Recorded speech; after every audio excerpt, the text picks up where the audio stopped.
Hello, and welcome to the penultimate episode of this season of Drop the Act, brought to you by Performing Perfectly. And today I'm talking to an England international, an Olympian, an award-winning businesswoman. Oh, and did I mention she has an MBE? It's England hockey player Tess Howard. Thank you so much for having me. My pleasure. I've just read out some of your achievements in my introduction. And I know it's very rude to ask a lady her age, but I believe you're in the region of 26. And for me to say that you are an Olympian, an England international, you have an award for your company, Inclusive Sportswear, from the Sunday Times, and on top of that, you've just been made an MBE. It's some achievement.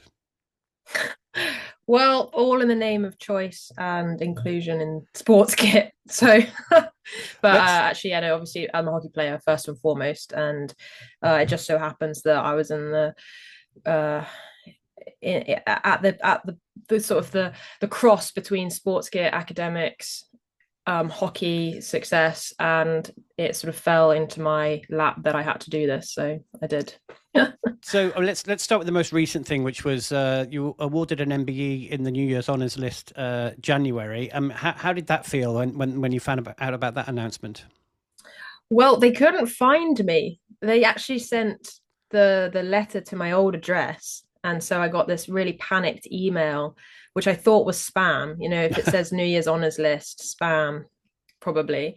Got this email, called my mom at like 10 p.m. and she was like, "Oh my gosh, you know who's died?" And yeah, it was quite funny. We did sort of laugh because I don't know. I just feel like the work's only just begun, so it's really kind. And I found out that the Women's Sports Trust nominated me and my mentor for the work that we've sort of done together, and so that was really nice to be able to share that sort of with her, obviously for her own work, but to know that she's, you know, right there with me, is really special. We'll come back to this more, the whole business that you've set up in due course, and the reason for that well-deserved MBE. But let's jump back to sport to begin with. So you're England hockey international. You play for East Grinstead. Take us back. Why hockey? What started that for you? Why hockey? Well, it's the best game in the world. No, I'm joking. I started playing sport from, you know, age whatever, but you know, from a young age, and I've originally played rugby because I followed my older brother. My family originally South African, so you know, big rugby culture. I went and I unfortunately could only play rugby until I was 10, 11, and then girls couldn't play anymore. And between my mum and I, we always say that that's because I was scoring all the tries and the boys were getting jealous, but you know, from the opposition. But so Sunday rugby stopped and Sunday hockey started.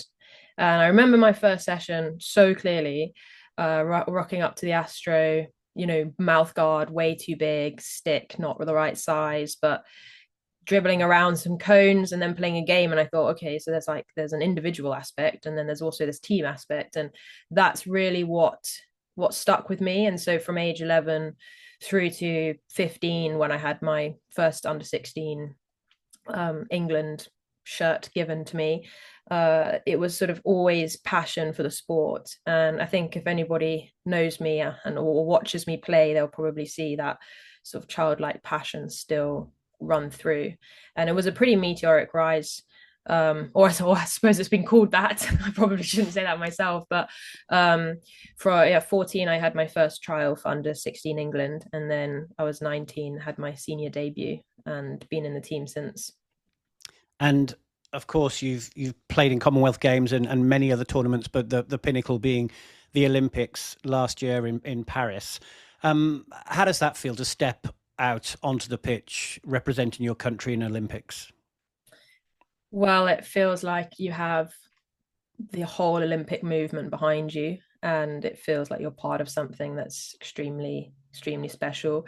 Ultimately, it is a hockey game at the end of the day, but everything around it, being part of the Olympic Village, the athletes, for me, it was the movement that really captured my imagination. And Paris was sort of electrified by all of the different monuments that were on display and culture, Parisian culture that was sort of showcased. So that was really inspiring. And my dream was to become an Olympian. And because before the Tokyo Olympics, I ruptured my ACL, it was a really sort of hard thing for me to say that I still wanted, because it was sort of taken away so cruelly 3 months before the last one. So this time, yeah, to be honest, I was just, when we ran out, just almost relieved that no injury had gotten in the way, or nothing had stopped it. And then as soon as the whistle goes, you're sort of like straight into the match. And yeah, I'm sad that we didn't obviously get further, but it does fuel the fire for the next few years.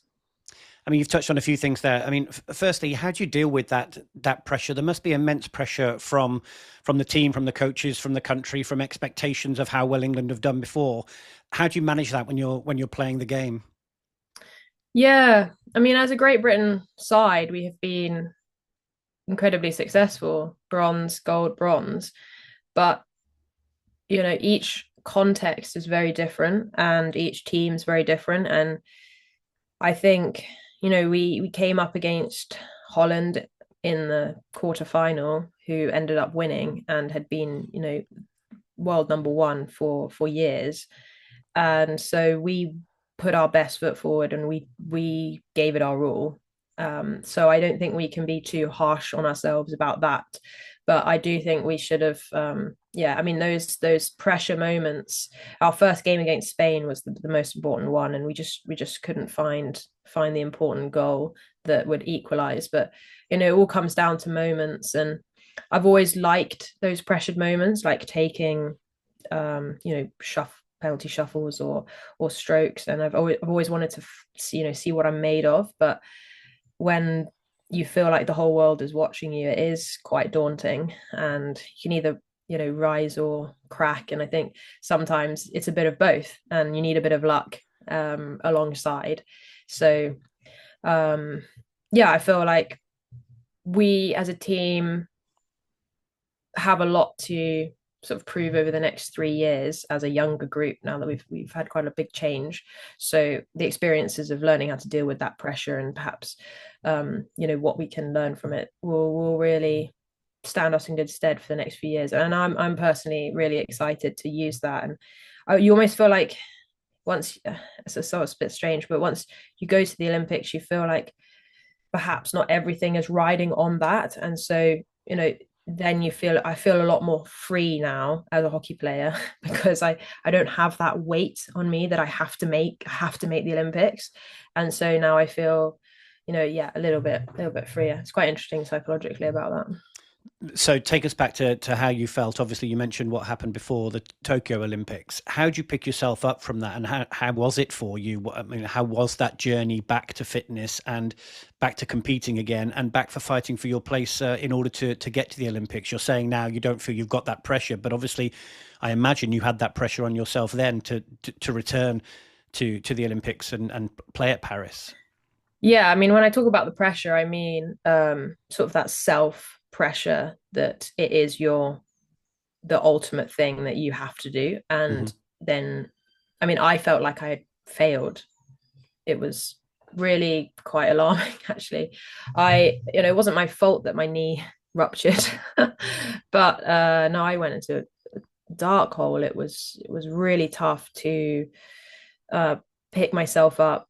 I think initially I didn't really realize that the stages of grief were real. So I was in denial, feeling like, oh, I can, make use of all this year-long rehab, it'll be fine.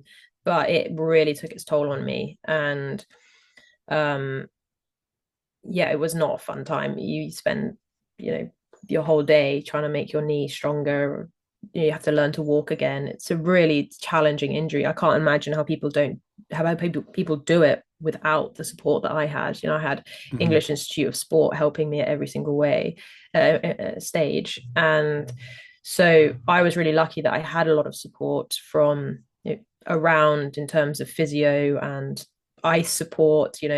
But in terms of the mental side, that's something I didn't really factor in. Like I could go to the gym, smash it out the session, became the strongest I'd ever been, but I was struggling really deep down. You had to, I watched my team win bronze, which was, you know, amazing to be part of that squad.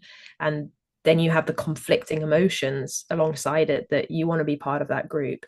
So then you wrap that all up and you think, you've got two, I've got, well, I had 2.5 years before the Olympics.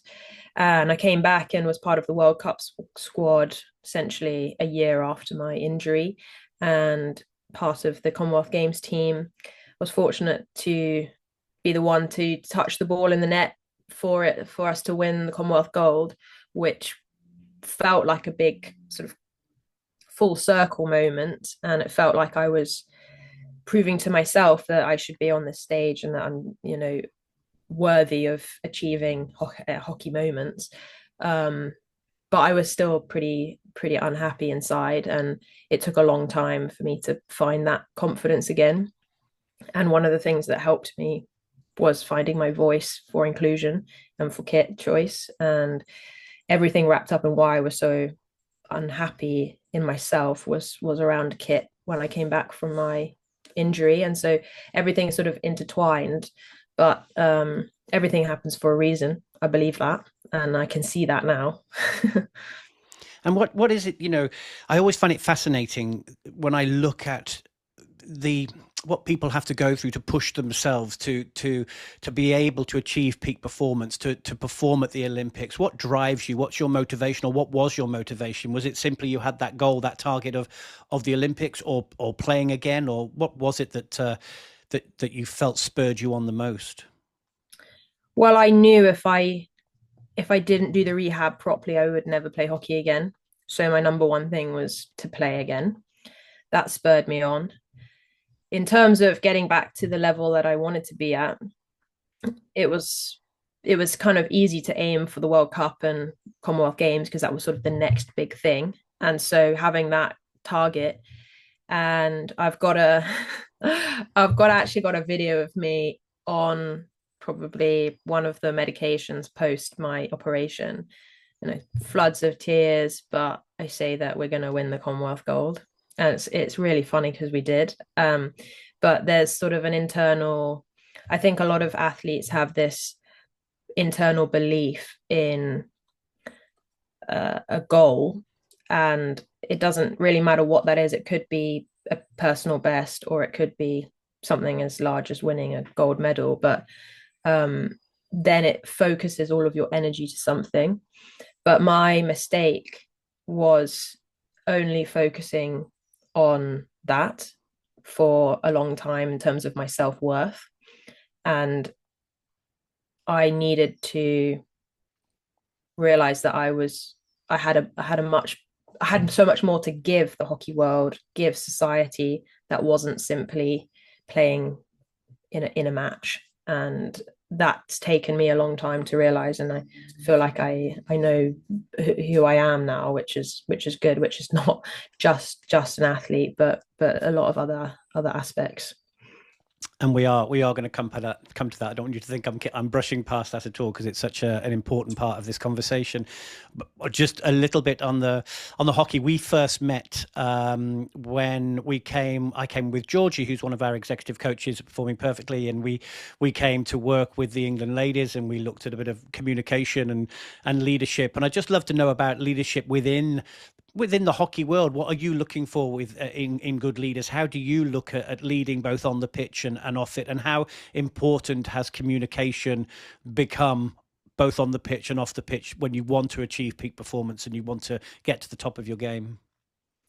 Yeah, it was fun. We you guys came for our England women's team, and did a essentially, well, I loved it, learning the Les Mis opening act, or sequence. Sort of tapped something that was clearly inside of me. um uh in terms of leadership and success as a team, we need to have something underneath hockey. We need to have a value system, a vision. And one of the strongest things Great Britain women's hockey team has ever done was before the Rio Olympics, create a vision that was not based off of gold, silver, or bronze. So the Rio sort of cycle created the vision, inspire the future, be the difference, create history, which can infiltrate everything that we do. That's on the pitch, off the pitch. It is a way of life, if you like. That really captured me when I was, younger. And when I joined at 19, I was very starry-eyed and so excited to be part of that vision. It's really stuck with me, those three areas: be the difference, inspire the future, create history. And I feel like what we wanted to do as a team, in Paris, and what I think we did do, was represent who we are. And we played our hearts out in those games. And sometimes it doesn't work out on the day, but at least we know that we have done something that is really special as a group.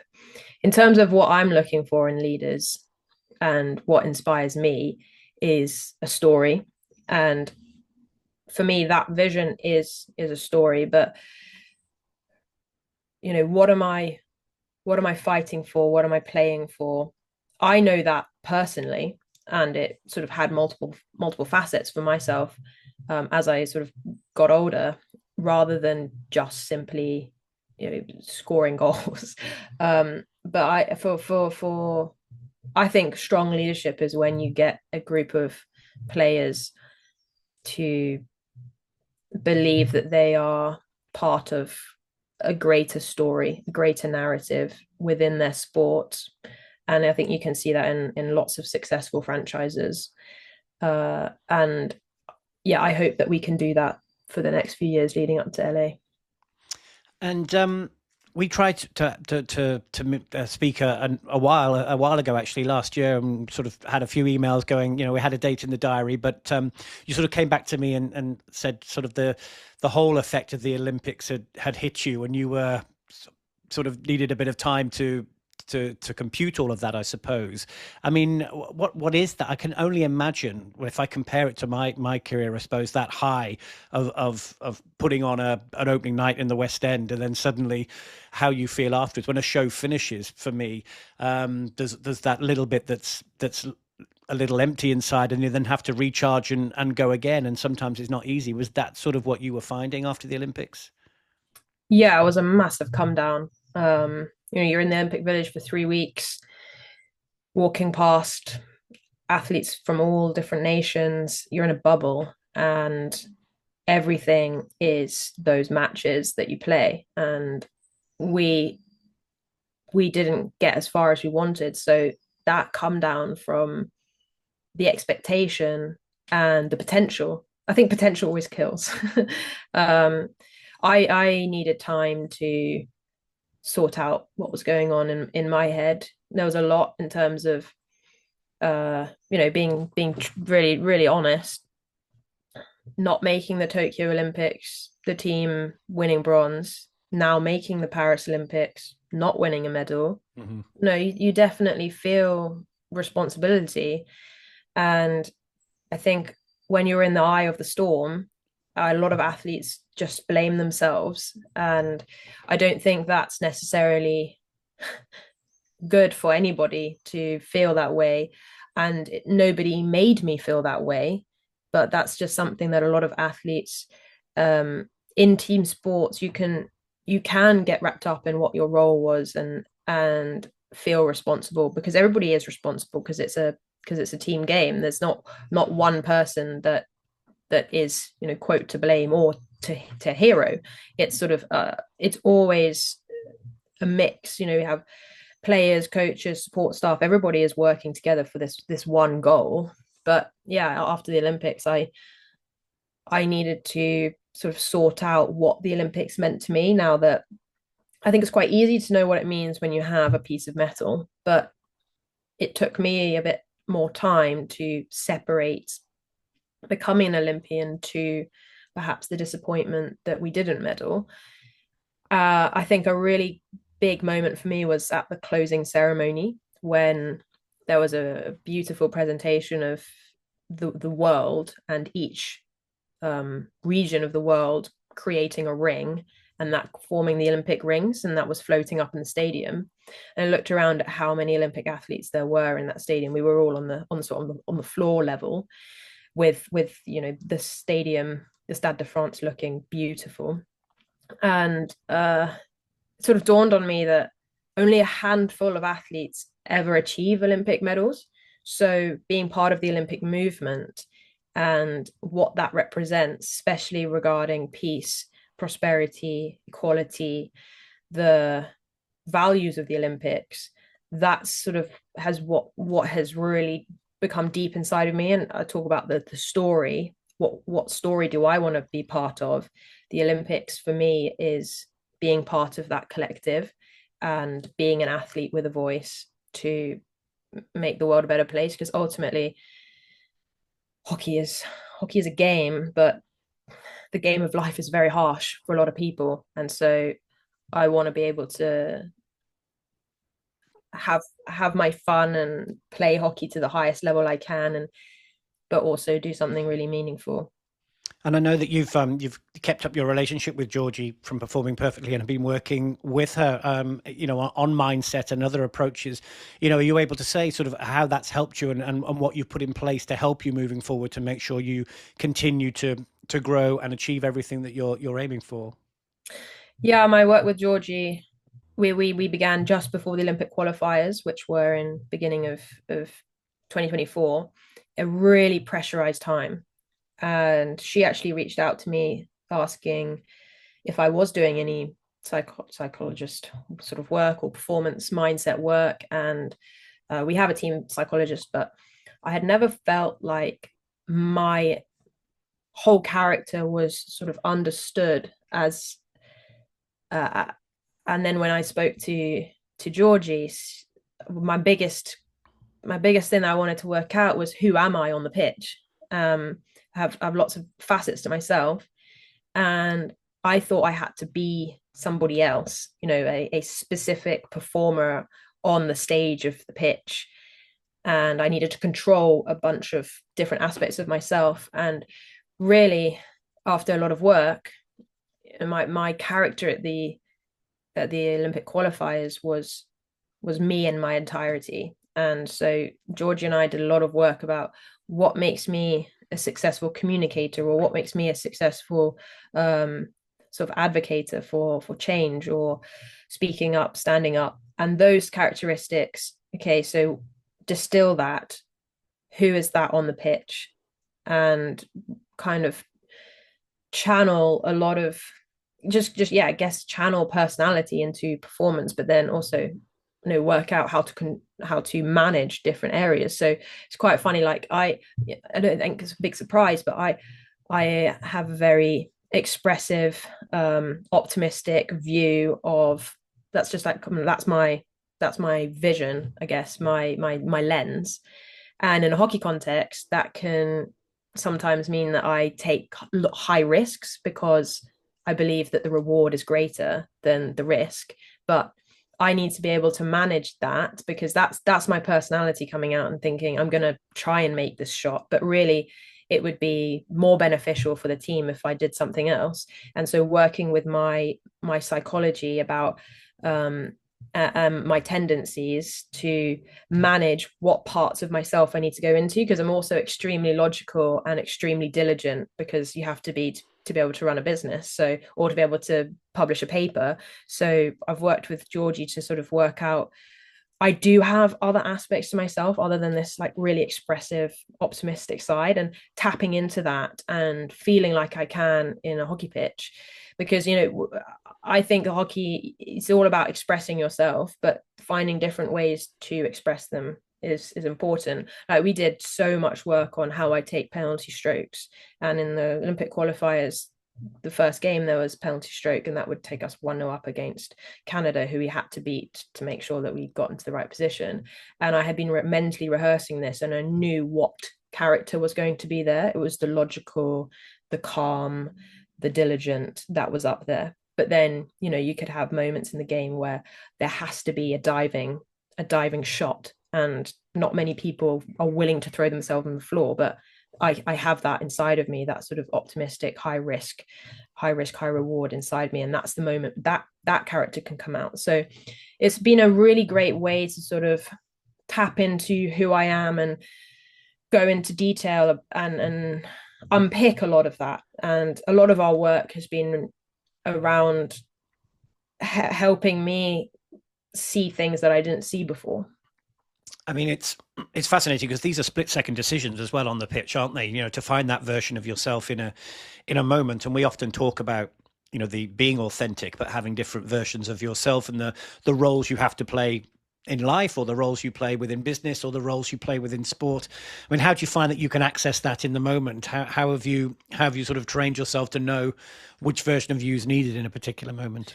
Well, I still very much get it wrong at times, and when the logical is needed, sometimes the over optimistic comes out, um, and it's a learning game. But I think there are certain triggers that we've been working on. So specific closed moments in a game are for a very logical brain, and that requires uh, extreme attention to detail, like a penalty stroke. But during an attacking play, for example, I know that one of my strengths is my creativity and my strength on the ball. And so if I can allow myself to be brave, to take risks in an attacking perspective, it will be really beneficial for the team.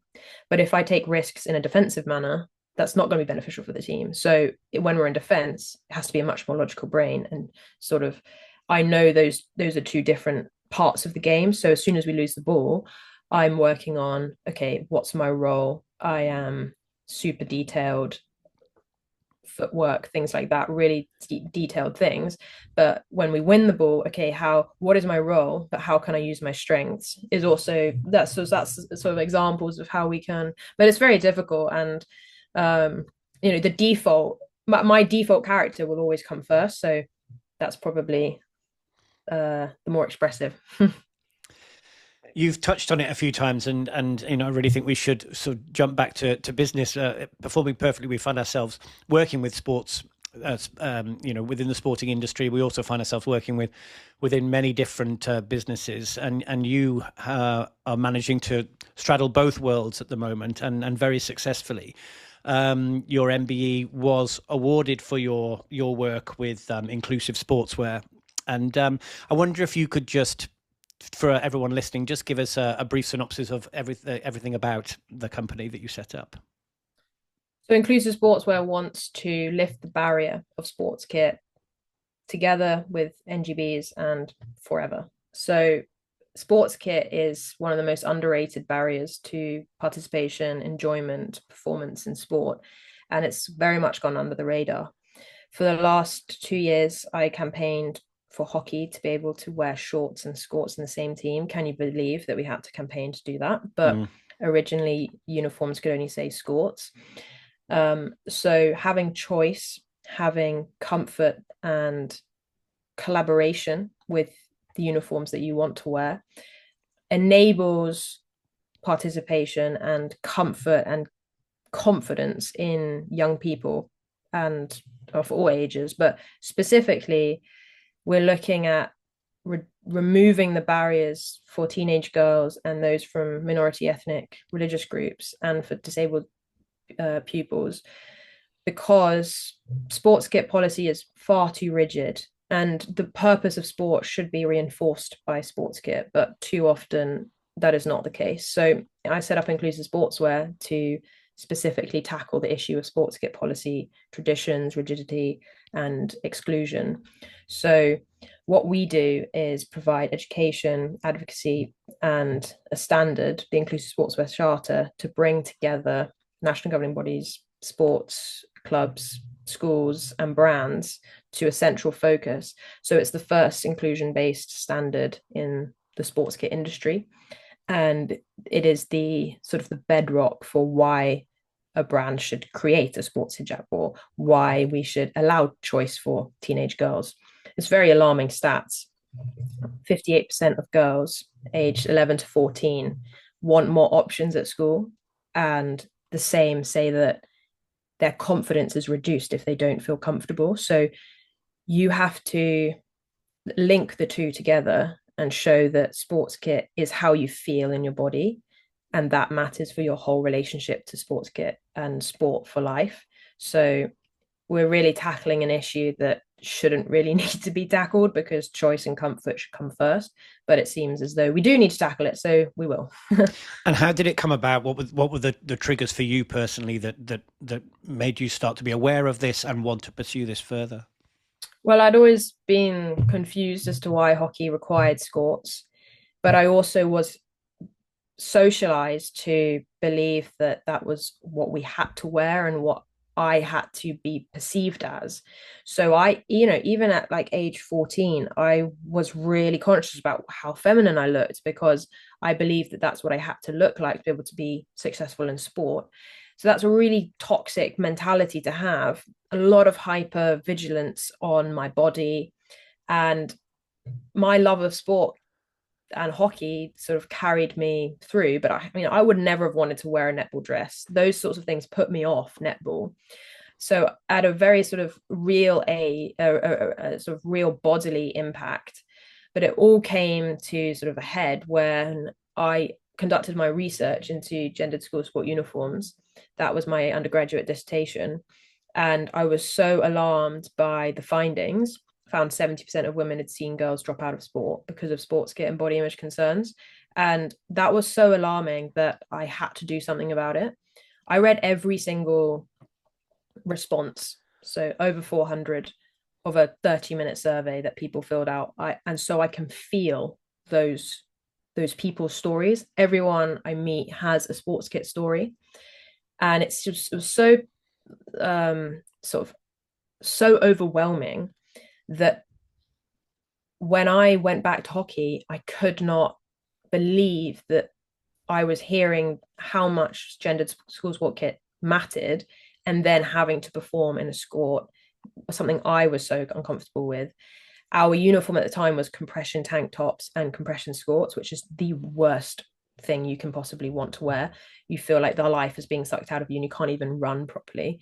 And whilst we performed, and it wasn't a performance based decision. We train in shorts every day. So I just like sort of got increasingly frustrated, and I did very well in my dissertation, and so was encouraged to publish it by Durham.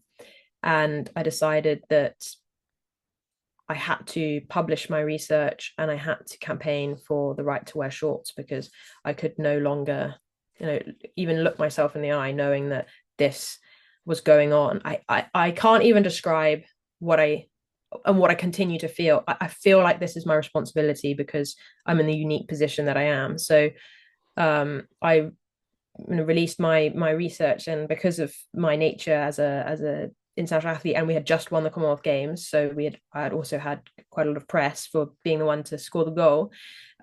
It was super helpful, and I thought, well, what's my dream? To play in the Olympics at shorts. And that was a quote that the press loved, so they just sort of picked that up, and that required two things: me to get picked and and for us to wear shorts. And have you had, has this been a battle within the sporting world? Have you had to fight? It seems such, when you say it, and when I've listened to you talking about it before and read certain things, it seems so obvious, but it's not. It seems common sense, but it's not common practice. And I just wonder what sort of battle you've had to try and convince people.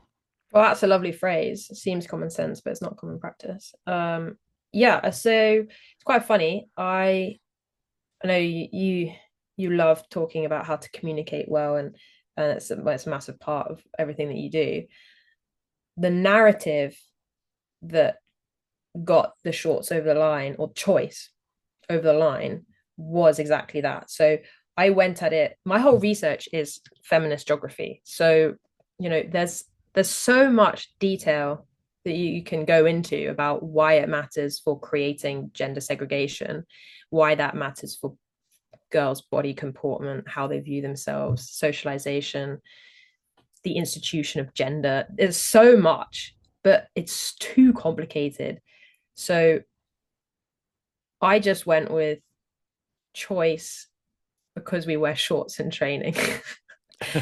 And then all of the rest of the stuff is taken care of. Like, you don't have to explain why you want to wear shorts because you're a woman, but men wear shorts, but you're going to be hyper masculinized if you wear shorts. No, there's so much going on. No, just cut it all and just say we wear shorts in training. Why can we not wear shorts when we play matches? It seems a practical, a performance decision. And so that's really what got it over the line. In terms of the major barriers, tradition, and brand availability. So from a tradition perspective, it's common practice, well, to wear skirts, and that's totally fine because it's somebody's decision. If it is, that's the choice. What's the issue is that there's not the choice offered. So first of all, it was the policy that had to be changed. That was actually relatively easy in the grand scheme of things once we had got the argument together. But in terms of changing practice, that requires brands to see that there's a market opportunity to create a pair of shorts that look similar to a skirt and offer that widely. And what's happened in hockey is that the brands that are working with clubs that have offered shorts, as in the brands have them on their website, you see a massive uptake in shorts wearing. But in the clubs where the brand has either inadequate shorts because they're just men's shorts, for example, or they don't have them at all, then you won't see that. And I was at a game a few weeks ago, and a young girl was wearing shorts, and I went up to her and I was like, "Oh wow, so does your school, or is your club offering shorts?" And she said, "No, the shorts are terrible, but I have bought my own and I've cut out the logo and stuck it on my own shorts." And so that's the extent that people want this, but the lack of sort of help. So yeah.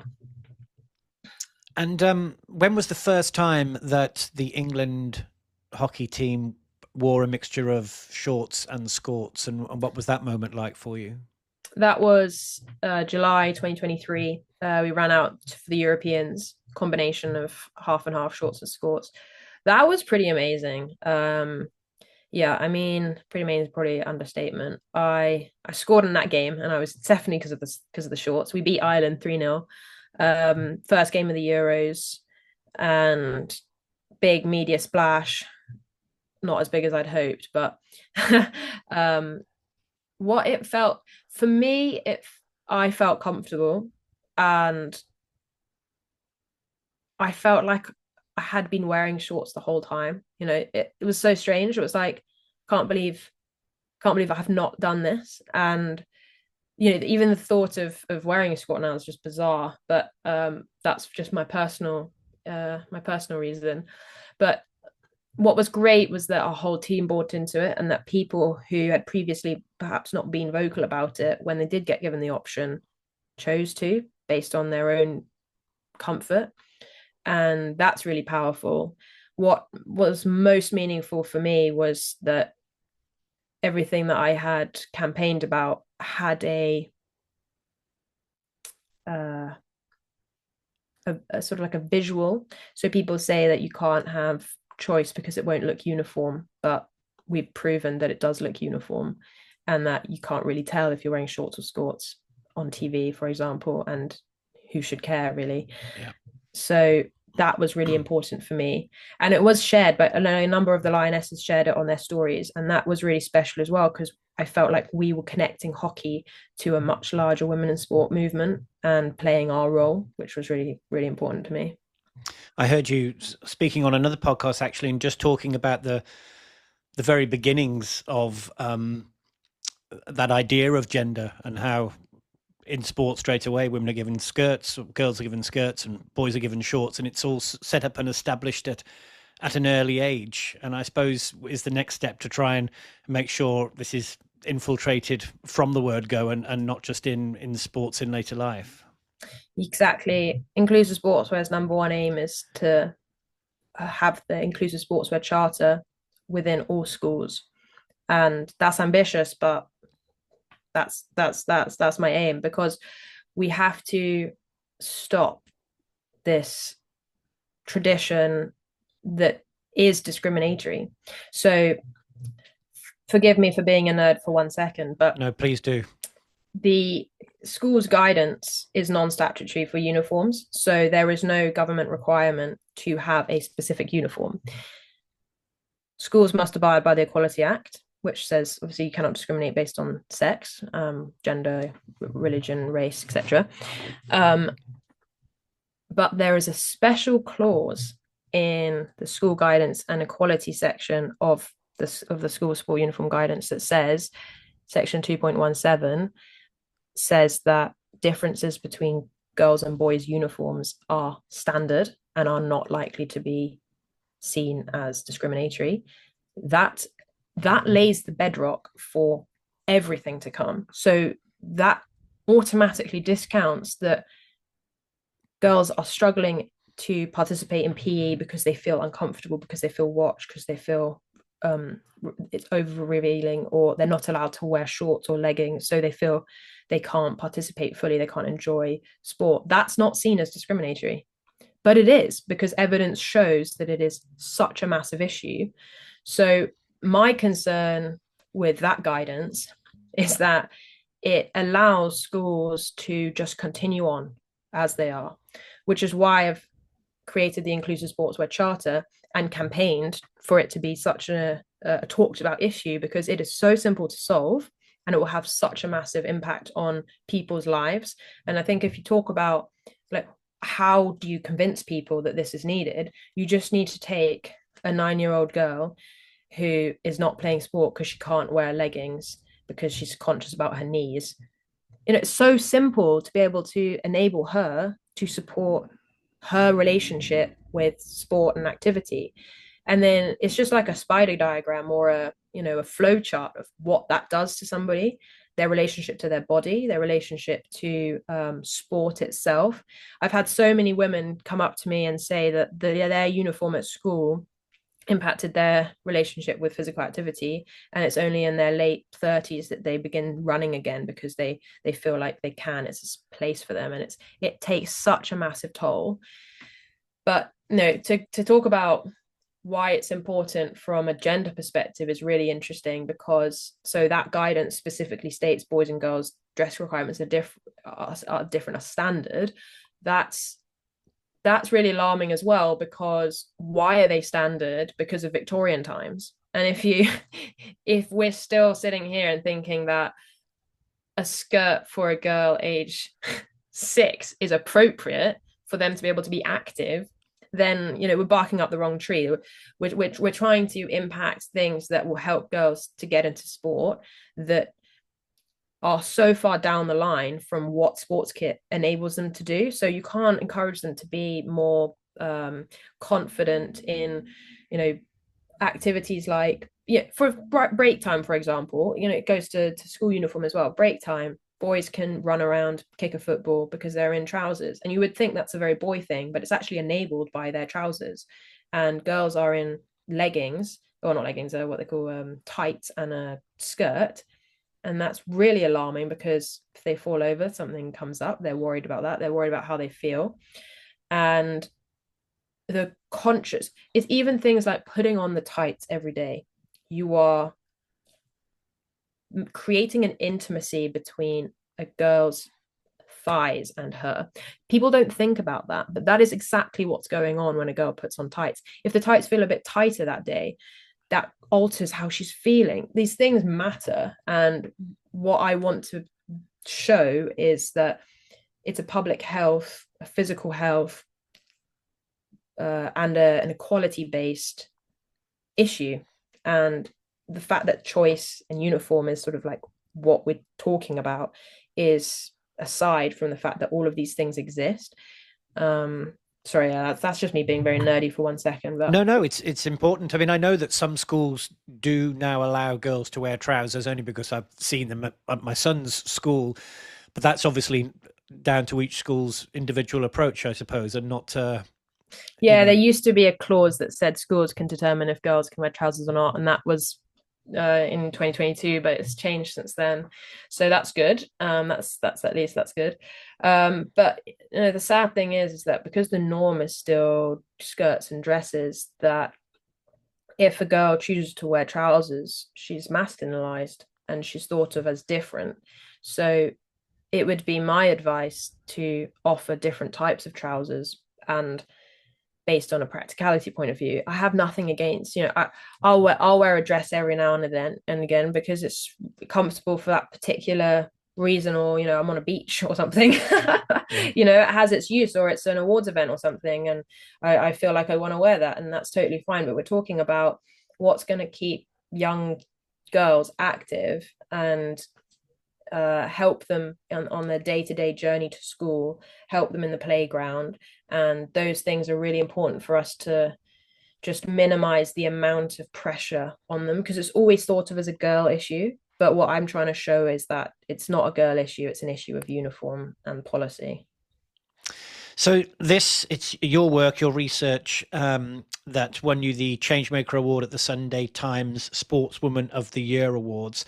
That must be a wonderful moment to be recognised for inspiring change. But I know from listening to you that there's so much more work to do. So I suppose the two parts of my question are, how did that make you feel, and has that sort of really intensified your desire to achieve this, and whose door do you need to be knocking on to really make change happen? Number 10. When is that the goal? Well, we definitely need governmental support for inclusive sportswear for sure. But in terms of the award, it was really a surprise. Mary Earps was there, goalkeeper of England, so that was really cool, and I was able to have a few moments to say something on the stage, and the presenter asked me sort of like, where does this all come from? And I said that my childhood dream was to be part of the feminist movement, and so here we are. And Mary Earps was like standing ovation, so that was great. But genuinely, like I feel extremely grateful to suffragists, the suffragettes, everybody who has fought for women's rights, and I know how easy that is to take away. I mean, this is not just me saying this. This is my mouse map, Ruth Bader Ginsburg, and she's looking at me like, "You better get to work, girl." She really inspires me. Gloria Steinem really inspires me.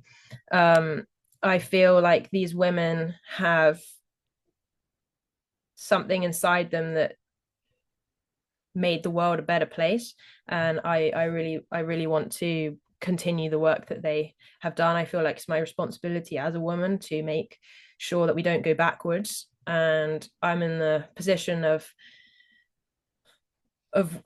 because I play hockey to a high level, I'm able to use my platform, and because I'm an academic as well in that space, is very, it's not a coincidence, but this is a specific issue that can be solved.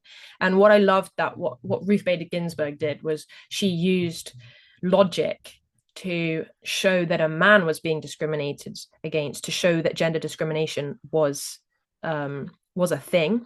And in doing that, she set the precedent for women to not be discriminated based on gender and sex. So it's an amazing movie, go and watch, on the basis of sex. But to me, that was really inspiring because it's logic and empathy that can get things over the line. And so I can't remember what your question was, but generally, like, that award was really special because I felt like I was part of a movement, and I'm terrified about what's going on around the world, and I just really want to make sure that we embed inclusive practices across our institutions that support girls and those from minority groups to live full lives. And I truly believe that if you're not allowed to wear a uniform that makes you feel confident to participate in sport, you are being discriminated against. And that's, some people would say that extremely I don't know, radical approach to take, but it's not. It's think about if you had to wear a leotard to go run around and play rugby, and you would feel extremely uncomfortable, and that's the reality for a lot of women and girls. So yeah, I'm doing it for Ruth. Well, the second part of the question was about, whose door do you have to knock on? You said number 10, but you've now obviously I can sense your fire and passion, and it's so important, and just listening to where you talk, your communication with passion really helps me feel and engage in what you're talking about. Now that you both on the pitch and off the pitch as a businesswoman as well, how do you continue to motivate and inspire and drive your team and yourself forwards to make sure you're achieving the goals that you're aiming for? Well, in terms of on the pitch, I am really inspired by some of the youngsters that we have in our team that uh, have a fresh take on perhaps their role in hockey. And hockey is, so for example, hockey is growing, and something that we need to get really a lot better at is our social media content. And a lot of those younger players are really excited about doing that, and they have role models like Alona Ma, who's just come from the US. She's a huge TikTok star, and that's really inspiring because it's showing that anybody who has personality can be successful and bring eyes to your sport or to the things that you care about. Like, she, at the same time as being an amazing personality, is advocating for being strong and eating well and being powerful as a woman and not having the imposter syndrome. And she's somebody I look up to. But in terms of what I think we need to do is create or hold space in these areas and be happy to do that. So it's fallen upon myself that I'm in this space, and I'm enjoying being able to communicate these things. I'm very aware that you only really get the microphone once or twice, so you have to think about what matters to you. And in terms of the doors that I'm knocking on, it's the national governing bodies to embed these practices. It's school teachers, national unions, it's Secretary of State, it's talking to the people that can put in bedrock so that it's not one voice anymore. And it's very much not that. It's across all different sports. So why I created Inclusive Sportswear was to help people understand there's a solution, and that it's not a movement that sort of dies or is what would you call, like just a campaign, because it is, but there's something very practical that people can do. Look at the Inclusive Sportswear guidance, become an advocate, and help your school or club become a champion, and embed those practices within the work that the sort of the day-to-day running of a club or a school, and that will have significant impact and create systemic change. And I've always wanted to, the last 3 years I've been sort of racking my brain about, like, how do we do this? And I think this is the way for Kit to do this. So yeah, I'm just trying to embed Inclusive Sportswear within as many institutions as possible, so it doesn't become me anymore. It just is. And where can people go if there's people who want to learn more about this, who want to read about this, who want to support? Is there somewhere you can direct them to? Yeah, to look absolutely. into? Just go to inclusivesportswear.com. All of the guidance is launching in 26th of March at the Youth Sport Trust conference. So that's really exciting. And everything's free to access from there. So it's, yeah, go and have a look, sign up and get ready for the platform launch, and hopefully become an advocate and make your school or your club a champion. That would help me a lot. People definitely should.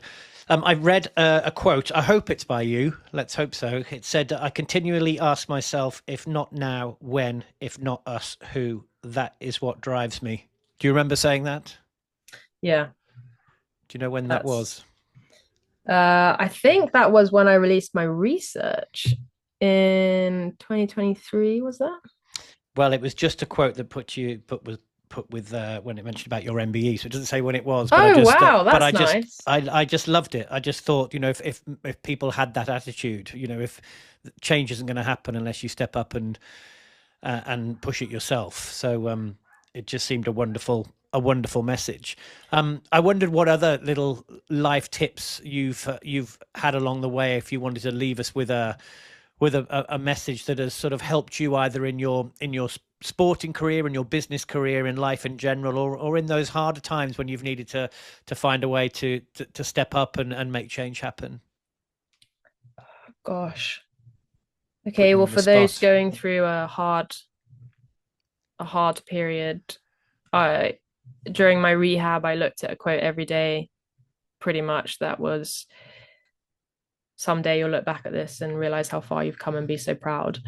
And I looked at that knowing that one day, and that was sort of the Commonwealth Games, when I looked back and saw how far I'd come. But within the eye of the storm, you always feel like it is so much greater, but one step in front of the other. I had to completely change my routine, so sometimes a radical change is really needed. In terms of my life philosophy, if you can call that, age 26, I don't know. Something that my school, the purse, really instilled with me was that it's pretty cool to be keen. They always celebrated those people that were doing things that made them happy and maybe a little bit different. So we were always, people who did maths challenges and came gold in the country of, for example, they were celebrated, and people who were keen in their area. So my message would be like, whatever you are keen in, just keep going with that. I was extremely keen at hockey, and I'm extremely keen in geography, and that's sort of what's led me here. And there's such a big expectation to be cool, and ultimately the time will come for you to be cool, but it takes being keen at something to eventually get there. I don't even know if I'm cool. I don't think so. But I know I'm keen. Well, you're certainly cool to me, because you're achieving so much in your life at the moment. So it's been fascinating talking to you, Tess. Thank you so much.